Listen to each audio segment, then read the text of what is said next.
என்னாச்சுக்கா? ஏன் ஒரு மாதிரியா இருக்கீங்க? ஒண்ணும் இல்ல தமிழ். என்ன பாருங்க அக்கா, என்ன பாருங்க அக்கா. என்னாச்சு? ஏன் கண்ணெல்லாம் கலங்கி இருக்கு? ஒண்ணும் இல்ல தமிழ். இப்ப சொல்ல போறீங்களா இல்லையா?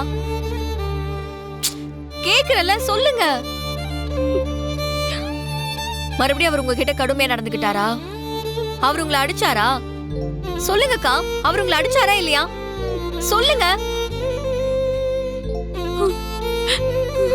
என்னக்கா, அடிச்சாரான்னு கேட்டதுக்கு ஆமான்னு தலையாட்டிட்டு இல்லைங்கிறீங்க. நீங்க என்ன சொல்ல வரீங்கன்னு எனக்கு புரியலக்கா. அவர் என்ன அடிக்க வந்தாரு தமிழ். ஆனா ஆனா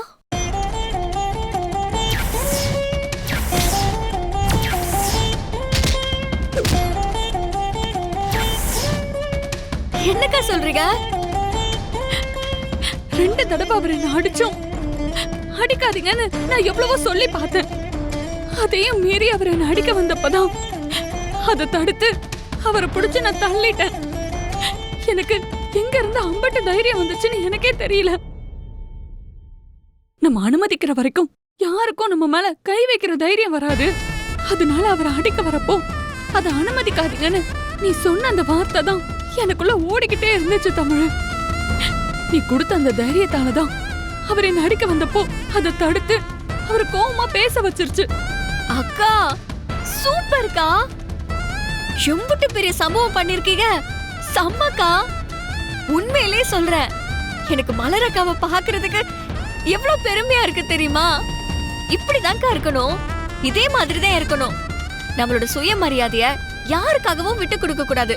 முக்கியமா நம்மள ஒருத்தவங்க அடிக்க வரத நாம எப்பவுமே அனுமதிக்கவே கூடாது. என் செல்ல அக்கா, எனக்கு இப்போ எவ்வளவு சந்தோஷமா இருக்கு தெரியுமா? எப்பவும் நீங்க இதே தைரியத்தோட இருக்கணும். இப்படி இருங்கக்கா.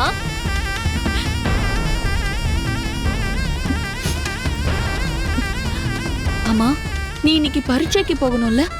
ஆமாக்கா, ஆனா எப்படி போக போறேன், என்ன பண்ண போறேன்னு ஒண்ணுமே தெரியல.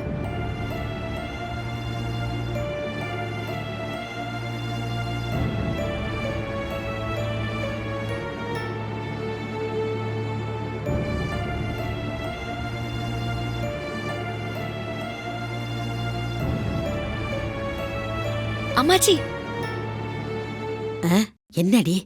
இன்னைக்கு பரீட்சை எழுதுறதுக்கு எப்படி போறது? நான் பாத்துக்கிறேன்.